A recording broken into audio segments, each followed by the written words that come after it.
Hello everyone, कैसे हो आप लोग। आप सभी का आज के वीडियो में बहुत बहुत स्वागत है। तो आज यहाँ पे आप देख सकते हैं कि हम लोग जो 12th क्लास का जो आपका इंग्लिश का बुक है उसका सबसे पहला जो एक्सरसाइज है यहाँ पे वो हम लोग लेके आ गए हैं। ओके, और ये एक्सरसाइज आपका द एस्ट्रोलॉजी डे है। और यहाँ पे सबसे पहले तो आपको ये पता होना चाहिए कि जो एस्ट्रोलॉजर होते हैं यानी जो आपका हाथ देखते हैं और आपका भविष्य बताते हैं या फिर आपके ग्रहों के बारे में बताते हैं। ओके, आपके ऊपर क्या मुसीबतें आने वाली है, आपके आगे के बारे में बताते हैं, आपका फ्यूचर कैसे होगा, आपको सक्सेस कैसे मिलेगी। तो ये सारी चीजें जो एस्ट्रोलॉजर होते हैं वो आपको बताते हैं। तो यही एक एक्सरसाइज है आपका इंग्लिश युवक भारती 12th क्लास में, जिसका एक्सरसाइज हम लोग यहाँ पे देखने वाले हैं।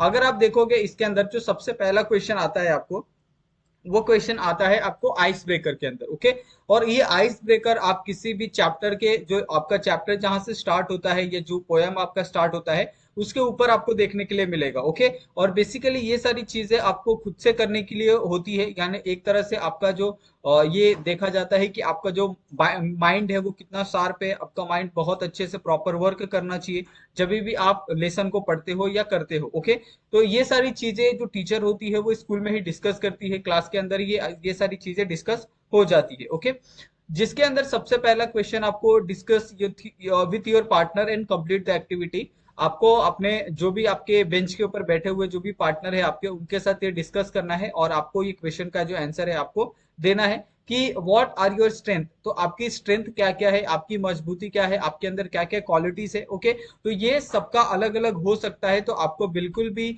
हमारे आंसर पे नहीं जाना है। आप अपने हिसाब से भी जो आंसर है वो आप लिख सकते हो। आपकी क्या हॉबी है, आपका क्या गोल है, आपका क्या एम है, आप क्या सोचते हो, आपके पास क्या एक कैपेबिलिटी है कि आप क्या कर सकते हो दूसरों से अलग, तो वो सारी चीजें आपको यहाँ पे लिखना है। और आप वैसा क्यों कर सकते हो, why do you feel so, उसके बारे में आपको बताना है। और आप जो आपका एक ड्रीम करियर होता है कि आप ये चीज सोचते हो, तो आप उसके अंदर, जैसे बहुत से बच्चे क्या होते हैं कि बहुत अच्छा खेलते हैं, उनको फुटबॉल अच्छा लगता है, क्रिकेट अच्छा लगता है, क्या वो क्रिकेट में अपना करियर देखते हैं, फुटबॉल में वो एज अ करियर को चूज करते हैं। तो ये सारी चीजें आपको वहां पे बतानी है। ओके, उसके बाद नेक्स्ट क्वेश्चन यहाँ पे आप देखो कि the sense in the local market. Okay, यहाँ पे आपको एक सीन दिया है लोकल मार्केट का, जिसमें आप विलेज का देखो, टाउन का देखो या फिर आप सिटी का लोकल मार्केट देखो। वहां पे वो तीनों मार्केट आपको बहुत ज्यादा अट्रैक्टिव लगेंगे, क्योंकि लोकल मार्केट लोकल पीपल्स ही होते हैं वहां पे। वहां पे जो आसपास के वहां के रहने वाले लोग होते हैं वही उस मार्केट में आके सामान बेचते हैं, और वहीं के जो लोग होते हैं आसपास के, वहीं पे जाके वो सामान खरीदते हैं लोकल मार्केट में। तो आपको वहां पे बहुत सारी चीजें आपको देखने के लिए मिलती है, जैसे आपको selling flower, selling grocery, garments and cloth, imitation, यानी और जो छोटे छोटे एक ज्वेलरी होती है ना, जो नकली ज्वेलरी हम जिसको बोलते हैं, जब हम लोग एक तरह से पहनावे के ऊपर पहनते हैं उसको हम लोग इमिटेशन बोलते हैं। उसके बाद सेलिंग सेलिंग स्नैक्स, यानी बहुत तरह के आपको अलग अलग जो स्नैक्स है यानी नाश्ते के सामान है वो आपको मिलते हैं। ओके, उसके बाद सेलिंग इथर्न। ओके, ये सारी चीजें आपको एक लोकल मार्केट में देखने के लिए मिलती है। ओके, उसके बाद नेक्स्ट क्वेश्चन आपको दिया है कि in a village, town, city, it is a quite a common sign to see a astrologer sitting by the road side with his professional equipment, discuss with your partner and list the requirement for his trade. Okay, अभी यहाँ पे आप देखोगे कि जब भी आप अपने विलेज के मार्केट में जाओ, आप अपने टाउन के मार्केट में जाओ या अपने सिटी के मार्केट में जाओ, आपको हर जगह एक जो एस्ट्रोलॉजर है जो सड़क के किनारे बैठा हुआ आपको दिख जाएगा। आप कहीं पे भी जाओ आपको ये सारी चीजें आपको देखने के लिए मिलती है। तो उनके पास क्या एक रोड साइड प्रोफेशनल इक्विपमेंट होता है। ओके, आपको अपने पार्टनर्स के साथ, जो भी जिसके साथ भी आप जाते हो उनके साथ आपको जाना है, डिस्कस करना है और रिक्वायरमेंट आपको बनानी है। ओके, जैसे उनके पास क्या क्या चीजें होती है, सबसे पहले तो उनके पास एक पैरोट होता है, कार्ड होता है। और ये आपने फिल्मों में भी देखा होगा कि बहुत फिल्मों में इसका इस्तेमाल किया जाता है कि पैरोट की मदद से कार्ड निकाला जाता है और कार्ड पे जो लिखा होता है वो उस सामने वाले व्यक्ति को बोला जाता है कि आपका जो दिन है इस हिसाब से चलेगा। ओके, उसके बाद यहाँ पे मैजिक चार्ट आपको देखने के लिए मिलता है, सेल्स बहुत सारे देखने के लिए मिलते हैं, अलग अलग नोटबुक आपको देखने के लिए मिलते हैं। उसके बाद जो सूखे पत्ते होते हैं, सूखे बीज आपको देखने के लिए मिलते हैं, सूखे बीन्स आपको देखने के लिए मिलते हैं, सूखे सीड्स आपको देखने के लिए मिलते हैं।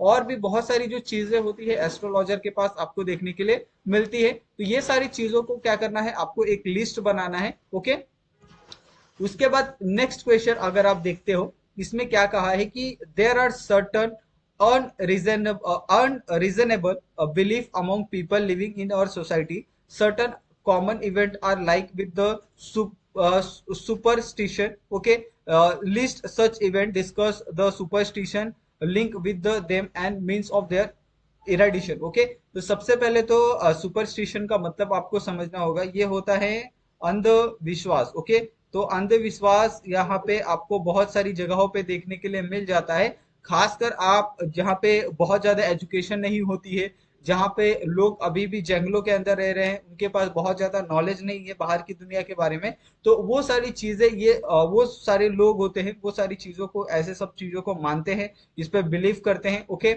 जैसे a cat crossing your path, या आपने देखा होगा कि जब भी अगर एक बिल्ली आपका रास्ता काट दे तो बहुत से लोग क्या करते हैं, उस रास्ते से जाते नहीं है. Okay, using the scissor without reason, आपका अगर आप किसी बिना रीजन के अगर आप सीजर यूज करते हो तो ये एक अंधविश्वास माना जाता है.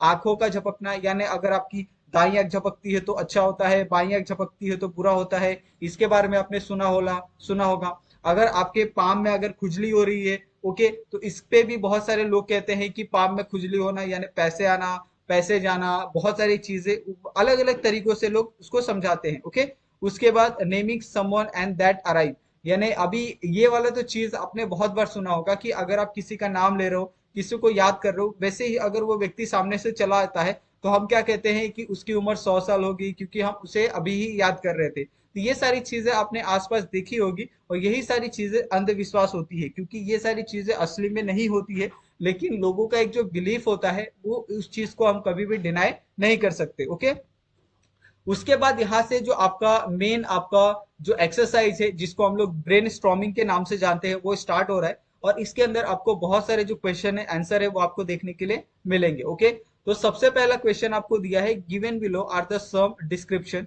Discuss them with your partner and find out word for the each of them and the example is given for you. Okay, यहाँ पे आपको अलग अलग सेंटेंस दिए हैं, अलग अलग सेंटेंस के हिसाब से आपको एक एक वर्ड फाइंड करना है. ओके, एक से ज्यादा वर्ड नहीं फाइंड करना है, और हर एक सेंटेंस का जो मीनिंग है वो अलग अलग है, और ये सारे सेंटेंस के मीनिंग के हिसाब से ही हमने यहाँ पे जो आंसर है आप देख सकते हैं. ओके, वो आपको प्रोवाइड किया है, और ये आंसर बिल्कुल करेक्ट है, आप कहीं पे भी जाके चेक कर सकते हो. ओके, उसके बाद नेक्स्ट क्वेश्चन आप देखो, तो नेक्स्ट क्वेश्चन आपका क्या है कि इन द स्टोरी, ओके, यानी we are the told that town hall park was the remarkable place in the many way for the astrologer to build his business, discuss it in a group and list the exceptional quality of the places. Okay, अगर आप देखते हो किसी भी town hall park में, यानी किसी भी सिटी के अंदर, अगर कोई एस्ट्रोलॉजर टाउन हॉल पार्क में बैठा है और अपनी एस्ट्रोलॉजी के बारे में बता रहा है, तो इसमें क्या होता है कि बहुत सारा जो क्राउड होता है उसके पास आता है. Okay, diverse trade and the occupation, वो उसके बारे में बताता है. एब्सेंस ऑफ म्युनिसिपल लाइटिंग, वो उसके बारे में. सेंट्रल लोकेशन, फिर चॉटिक एम्बियंस, इवनिंग लाइटिंग, ये सारी चीजें आपको टाउन हॉल पार्क के अंदर देखने के लिए मिलती है, जिसके कारण एक बहुत सारा जो ग्रुप ऑफ क्राउड होता है वो उस एस्ट्रोलॉजर के पास आता है, और जो भी चीजें होती है वो डिस्कस करता है, और इसी के कारण जो एस्ट्रोलॉजर होता है वो आसपास के एरिया में क्या हो जाता है, फेमस हो जाता है. ओके, तो ये सारी चीजें आपने देखी भी होगी, महसूस भी की होगी. ठीक है, उसके बाद यहाँ पे अगर आप नेक्स्ट क्वेश्चन देखते हो कि the astrologer never open his mouth till the other had spoken for the lets 10 minute, discuss the reason behind this act. Okay, अगर आप कभी भी एस्ट्रोलॉजर के पास जाते हो तो आप हमेशा एक बात ध्यान रखना कि एस्ट्रोलॉजर कभी भी पहले नहीं बोलता है. ओके, ये मैंने भी नोटिस किया है, और आपने भी बहुत बार नोटिस किया होगा कि एस्ट्रोलॉजर क्या कहता है, पहले बोलता है कि आप अपने बारे में बताओ. ओके, वो फिर क्या करता है, वो जो सामने व्यक्ति बैठा होता है उसके बारे में वो पूरी जानकारी उसके मुंह से ही लेता है, फिर वो उसके बारे में, फिर उसके बाद वो बताता है कि तुम्हें ये प्रॉब्लम है, तुम्हें ये करोगे तो तुम्हारी ये प्रॉब्लम सॉल्व हो जाएगी. तो इसमें क्या होता है कि अगर आप किसी के साथ इंटरेक्शन करते हो ना, तो सामने वाला व्यक्ति अगर बहुत ज्यादा परेशानी में है, बहुत ज्यादा टेंशन में है, तो वो जितनी भी अपने बातें करता है ना, वो उसी के आसपास की बातें करता है कि हाँ मैं इस तरह की प्रॉब्लम में हूँ, अगर मैं ये करूंगा तो ये हो जाएगा, मैं ये करूंगा तो ये हो जाएगा, मेरी प्रॉब्लम इसकी वजह से है. तो इससे क्या होता है कि सामने वाले को तुरंत पता चल जाता है कि ये पर्टिकुलर जो पर्सन है, जो सामने बैठा है, वो क्या चाहता है और उसके मन में क्या है. तो इसके लिए जितने भी एस्ट्रोलॉजर होते हैं वो उसके बाद उसके बारे में बताते हैं, फिर उसको सजेस्ट करते हैं, तो ये एक तरह से आपका एक जो माइंड गेम होता है ना, वो उस तरह से काम करते हैं। तो इसके लिए यहाँ पे एस्ट्रोलॉजर इसमें एक, अगर आप एस्ट्रोलॉजर की एक जो सबसे बड़ी कामयाबी मानोगे ना, कि उनके पास माइंड रीड करने की कोई ताकत नहीं होती, लेकिन उनके पास एक बहुत ही कमाल का ब्रेन होता है कि वो लोगों को समझ जाते हैं उनके बातों से ही कि उनको एक्चुअली में प्रॉब्लम क्या है। अगर आप किसी को समझ सकते हो और उसको प्रॉब्लम के बारे में समझा सकते हो, उसका सॉल्यूशन दे सकते हो, तो इससे अच्छी बात आपके लिए कोई नहीं हो सकती है। ओके, उसके बाद नेक्स्ट क्वेश्चन आपको दिया है, the tactics use by the astrologer to earn his wages are. तो कौन कौन से टैक्टिक्स होते हैं जिसके इस्तेमाल से वो बहुत सारे जो वेजेस होते हैं वो अर्न करते हैं। जैसे analysis for the human troubles, okay, providing which get the convincing answer, building trust and the connection, उसके बाद लेवर्जिंग द इन्वायरमेंट। तो ये सारी चीजें यहाँ पे 4 पॉइंट है आपको दिए हैं। ओके, उसके बाद नेक्स्ट क्वेश्चन आप देखोगे कि and the astrologer appearance help to create and the impression on his client. तो कैसे एक एस्ट्रोलॉजर होता है वो अपने क्लाइंट के ऊपर अच्छा इंप्रेशन बनाता है। तो ये turban on his hand, the flowing robes, the velvet accessory, the voice and the X-rays expression. तो इस तरीके से क्या करता है, एक जो अपेयरेंस होता है एस्ट्रोलॉजर का वो क्लाइंट के सामने वो दिखाता है। ओके, उसके बाद यहाँ पे आपको फिलिंग द ब्लैंक्स बोला है, यानी एक तरह से चूज द करेक्ट आंसर। यानी आपको 4 ऑप्शन दिए हैं, 4 ऑप्शन में से आपको क्या करना है, एक करेक्ट आंसर को चूज करना है। जिसमें अगर आप पहला वाला क्वेश्चन देखते हो उसका आंसर क्या है आपका सेकंड वाला, बी का आंसर क्या है फोर्थ, सी का आंसर क्या है आपका थर्ड है। ओके, यहाँ पे डी का आंसर क्या है आपका फोर्थ है, ई का आंसर क्या है आपका फर्स्ट वाला है। ओके, उसके बाद यहाँ पे एफ का आंसर क्या है आपका डी है, और जी का आंसर क्या है आपका सेकंड वाला है। ओके, तो सारे के सारे जितने भी यहाँ पे आपको चूज द करेक्ट ऑप्शन वाले जितने भी क्वेश्चन थे उन सबको हमने हाईलाइटेड किया है येलो कलर से, तो आपको बिल्कुल भी परेशानी नहीं होगी आंसर ढूंढने में। ओके,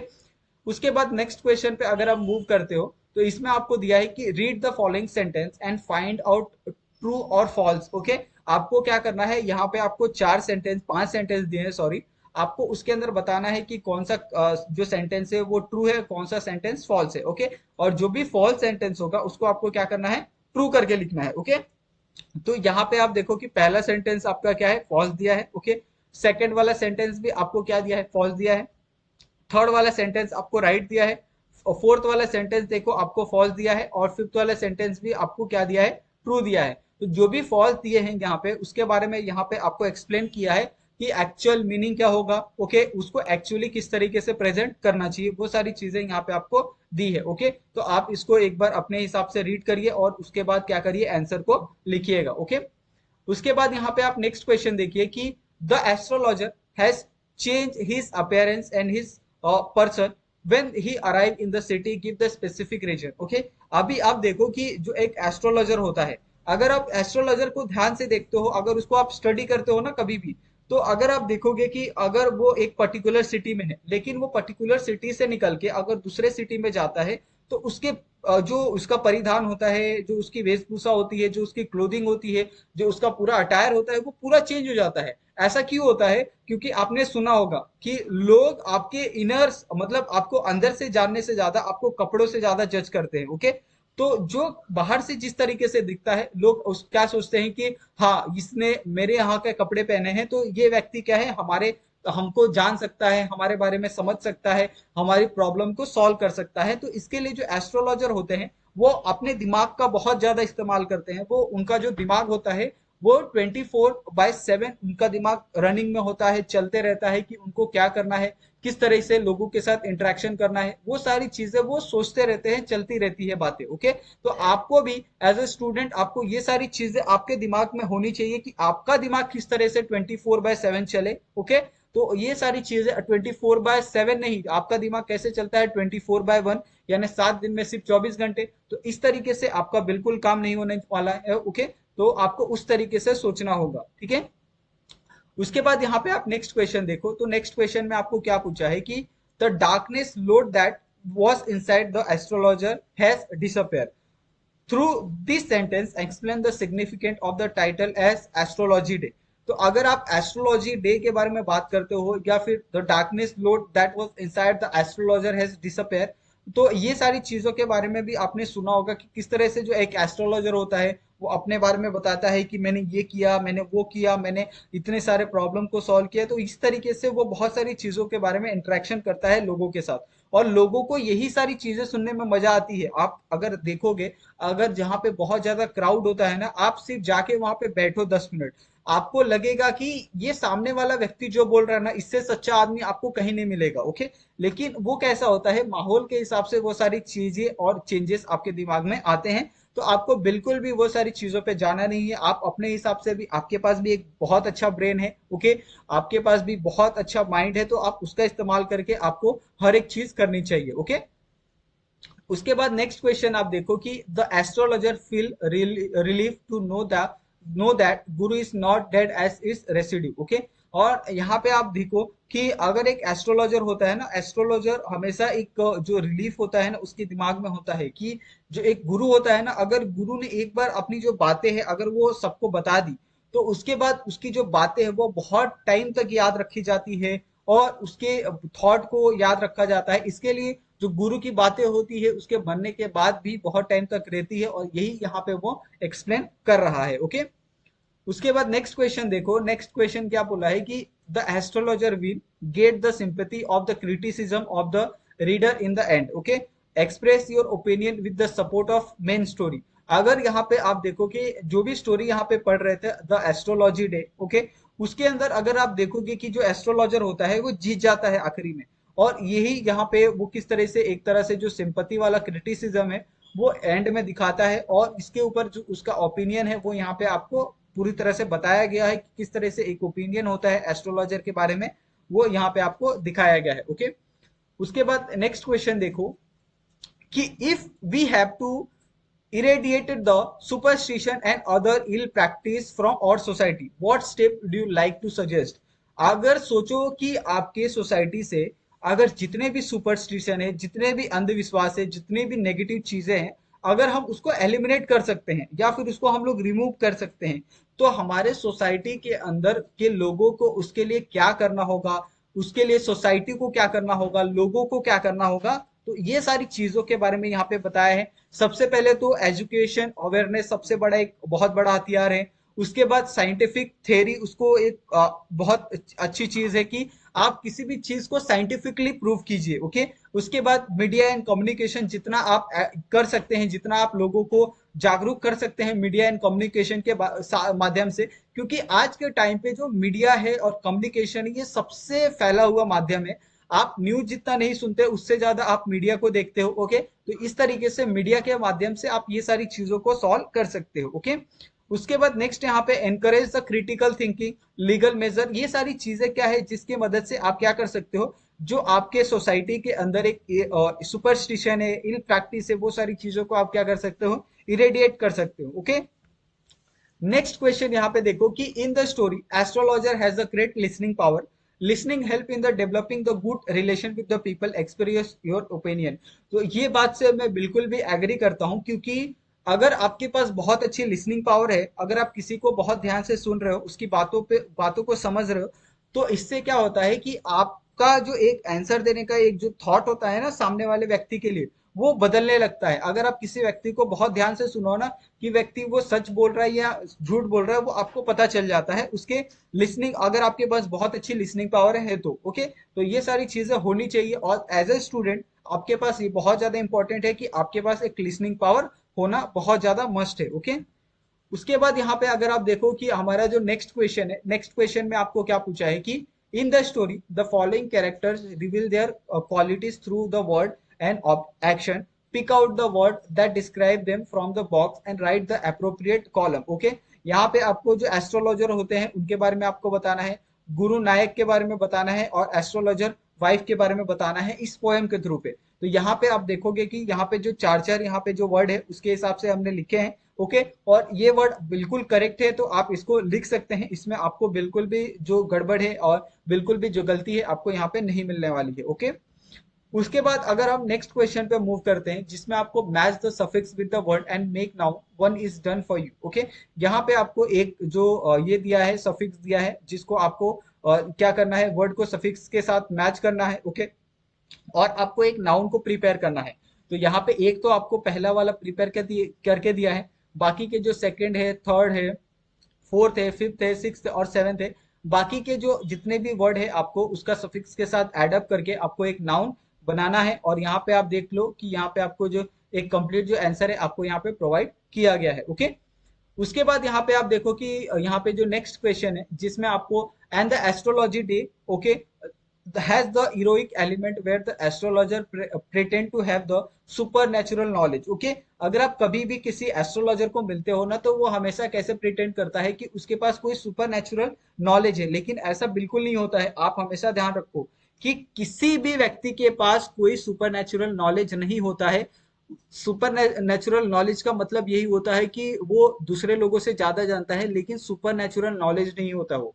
आप दूसरों से ज्यादा जान सकते हो, ओके, दूसरों से ज्यादा आप बेहतर कर सकते हो, लेकिन इसका मतलब नहीं है कि आप सुपर नेचुरल हो। आप सबसे बड़े हो, ये आपकी सबसे बड़ी गलत फैमिली होती है। ओके, तो ये आपको बहुत ज्यादा इस चीज से दूर रहना चाहिए। Okay, that coincidentally turn out to be the truth, irony, mean a situation or the statement characterized by the significant difference between what is accepted, uh, expected and what actually happened। Okay, तो ये आपको बताना है कि अगर आप इस तरीके से महसूस करते हो तो क्या एक आपके मन में थॉट होता है, वो सारी चीजों को क्या करना है, आपको एक्सप्रेस करना है। और उसी के रिगार्डिंग यहाँ पे देखोगे कि आपको यहाँ पे जो आंसर है वो आपको प्रोवाइड किया गया है और ये आंसर बिल्कुल करेक्ट है। ओके, उसके बाद यहाँ पे अगर आप नेक्स्ट क्वेश्चन देखते हो जिसमें क्या बोला है कि in the story many Indian words are use. Okay, जैसे cowrie shells, this is an the example of code mixing, find out other search word from the story and write them down. Okay, तो ऐसे ही आपको बहुत सारे जो Indian use words हैं जो इस्तेमाल होते हैं किसी भी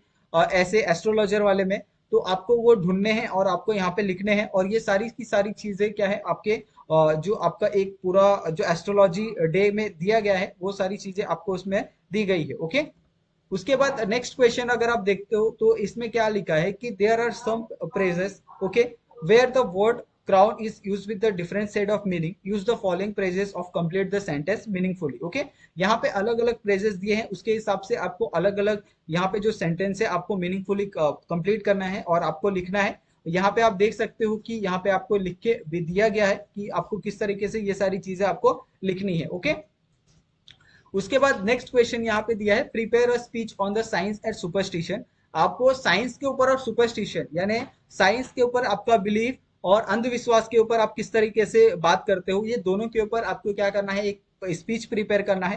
तो ये सबके अकॉर्डिंग अलग अलग हो सकता है, सबके सुपरस्टिशन का टॉपिक अलग हो सकता है, सबके साइंस का टॉपिक अलग हो सकता है, दोनों में कंपैरिजन अलग हो सकता है। तो इसके लिए यहाँ पे ये जो टॉपिक है, ये टॉपिक का जो आंसर है मैं आपके ऊपर छोड़ सकता हूँ, क्योंकि अगर आप इस टॉपिक का आंसर लिखते हो तो हमने जो लिखा है वो बिल्कुल करेक्ट है, लेकिन आप अपने हिसाब से भी इसका जो आंसर है वो लिख सकते हो इसके। ओके, तो इसके लिए हम यहाँ पे पहले ही आपको ये चीजें बता दे रहे हैं। ओके, यहाँ पे आप देखो कि उसका जो नेक्स्ट पार्ट है आपको वहां पे भी दिया गया है। तो इस हिसाब से आप कभी भी स्पीच लिखो तो स्पीच कम से कम आपके 300-400 वर्ड में होने चाहिए मिनिमम। ओके, तो उस हिसाब से आपका स्पीच एक बहुत ज्यादा रिलेवेंट लगता है और उसके अंदर बहुत सारी जो चीजें होती है आप उस चीजों को कवर कर सकते हो। ओके, उसके बाद यहाँ पे read the following proverb, share your view and expand the idea. आपको अलग अलग प्रोवर्ब दिए हैं, आपको उसको क्या करना है, आपको रीड करना है और उसके ऊपर आपका क्या थॉट है, आपका क्या एक आप क्या सोचते हैं उसके बारे में आपको यहाँ पे लिखना है। और यहाँ पे आप देखो कि कंप्लीट जो आंसर है आपको यहाँ पे लिख के दिया गया है। ओके, उसके बाद यहाँ पे जो नेक्स्ट क्वेश्चन आपको दिया है यहाँ पे, ओके सॉरी, यहाँ पे अगर आप नेक्स्ट क्वेश्चन देखते हो कि अ, उसके बाद यहाँ पे Bill Naughton was the written a collection of wonderful story which you can read in this book, the coal keeper revenge and the other story, read all the story and discuss their name as with your partner. Okay, आपको यहाँ पे अलग अलग story के नाम दिए हैं, आपको ये रीड करना है। आप अगर ये स्टोरी को अगर आप ऑनलाइन ढूंढते हो तो आपको मिल जाएगी आसानी से। ठीक है, तो आपको बिल्कुल भी टेंशन लेने की जरूरत नहीं है। अगर आपको नहीं मिलता है तो आप लोग मुझे कमेंट बॉक्स में लिखो कि ये स्टोरी मुझे नहीं मिल रही है। आपको ये स्टोरी मैं टेलीग्राम पे पोस्ट कर दूंगा, आप टेलीग्राम ज्वाइन कर लो, वहां पे आप जाके इस स्टोरी को पढ़ सकते हो। ओके, और ये स्टोरी के बारे में आपको जान के अच्छा लगेगा कि आप कुछ नया सीख रहे हो आपके एकेडमिक के अलावा भी। तो अगर आप कुछ एकेडमिक के अलावा कुछ सीखते हो तो ये आपके नॉलेज के लिए होता है, ना कि आपके एकेडमिक के लिए होता है। आप सिर्फ मार्क्स के लिए मत पढ़ो, आप बहुत सारी चीजें सीख सकते हो एकेडमिक से भी। ओके, उसके बाद नेक्स्ट क्वेश्चन आप देखो तो नेक्स्ट क्वेश्चन आपका क्या है कि surf the internet and find out the career opportunity in astronomy. तो एस्ट्रोनॉमी बुरी चीज नहीं है, ओके। एस्ट्रोनॉमी अच्छी चीज है। एस्ट्रोनॉमी की मदद से आप बहुत सारी अच्छी करियर उसमें बना सकते हो। जैसे बहुत सारे जो एस्ट्रोनॉमर्स होते हैं वो आपने देखे होंगे न्यूज चैनल पे, ऐसे उनका एक अलग से लाइव सेशन चलता है, आपको अलग अलग टीवी चैनलों पे आपको देखने के लिए मिलते हैं। तो वो सारी चीजें ये देखो, बस फर्क क्या होता है ना कि एक जो एस्ट्रोनॉमल होता है, ओके, एस्ट्रोनॉमी होता है या एस्ट्रोलॉजर होता है, वो उन बातों को बोलता है कि जो सोसाइटी में एक्चुअली हो रही होती है। अगर आप सोचो कि अगर किसी के साथ बुरा होता है, ओके, और वो बुरे चीजों पे अगर वो रिएक्ट करते हैं अपने तरीके से, ओके, और अगर वो सामने वाले व्यक्ति को पसंद नहीं आता है तो लोग क्या कहते हैं कि वो ढोंगी है। लेकिन वो अपने थॉट ऑफ माइंड से, माइंड ऑफ थॉट से वो चीजों को एक्सप्लेन कर रहा है, ओके। तो आप उस चीज को डिनाई नहीं कर सकते। अगर आपके जीवन में कोई तकलीफ है तो वो क्या कर रहा है, वो अपने नजरिए से उस तकलीफ का समाधान दे रहा है, ओके। तो आपको वो थॉट के हिसाब से आपको एस्ट्रोलॉजी को सुनना चाहिए कि अगर वो उस थॉट के हिसाब से, उस नजरिए से अगर वो हमें इस चीज का सॉल्यूशन दे सकता है, तो क्या हमारे पास एक बढ़िया सी बुद्धि होने के बाद, बढ़िया सा दिमाग होने के बाद, क्या मैं उस चीज का सॉल्यूशन क्या खुद के दिमाग से भी सोच सकता हूं। तो इसके लिए आपको एस्ट्रोलॉजी देखनी चाहिए, इसके लिए आपको उसको फॉलो करना चाहिए। ना कि आप आंख बंद करें, आपका दिमाग बंद करें और आप उस चीज में घुस जाए, ये मैं नहीं कहता हूं। आपको अपने दिमाग से भी, आप अपनी बुद्धि से भी उस चीजों को सोच सकते हैं और उस पे वो चीजों को अमल में ला सकते हैं, ओके। तो आपको ये बहुत अच्छे से क्लियर तरीके से समझ में आ गया होगा, ओके। तो इसी तरीके से यहाँ पे ये जो पूरा एक्सरसाइज है यहाँ पे खत्म होता है, ठीक है। और अगर आपको कुछ डाउट होगा तो पहले ही हमने कहा है कि आप हमें कमेंट कर सकते हैं, आपके कमेंट का आंसर बहुत जल्द दिया जाएगा। अगर आप हमें बात करना चाहते हैं तो आप हमें टेलीग्राम, इंस्टाग्राम पे ज्वाइन कर सकते हैं। उसका आपको जो लिंक है आपको डिस्क्रिप्शन में मिल जाएगा, वहां से आप हमें फॉलो कर सकते हैं। और सबसे मोस्ट इंपॉर्टेंट बात कि आप हमारे साथ जुड़ने के लिए प्लीज हमें चैनल को सब्सक्राइब करें, ओके, और अपने दोस्तों के साथ भी वीडियो को शेयर करें, ठीक है। तो थैंक यू सो मच आप सभी का वीडियो देखने के लिए। आई होप आपको ये पूरा वीडियो बहुत कमाल का लगा होगा और पूरा एक्सरसाइज आपको समझ में आ गया होगा। इसी की मदद से जो एन एस्ट्रोलॉजी डे है वो लेसन का भी मतलब आपको समझा होगा। तो थैंक यू सो मच आप सभी का वीडियो देखने के लिए। मिलते हैं हम लोग नेक्स्ट एक्सरसाइज में, okay. Thank you so much.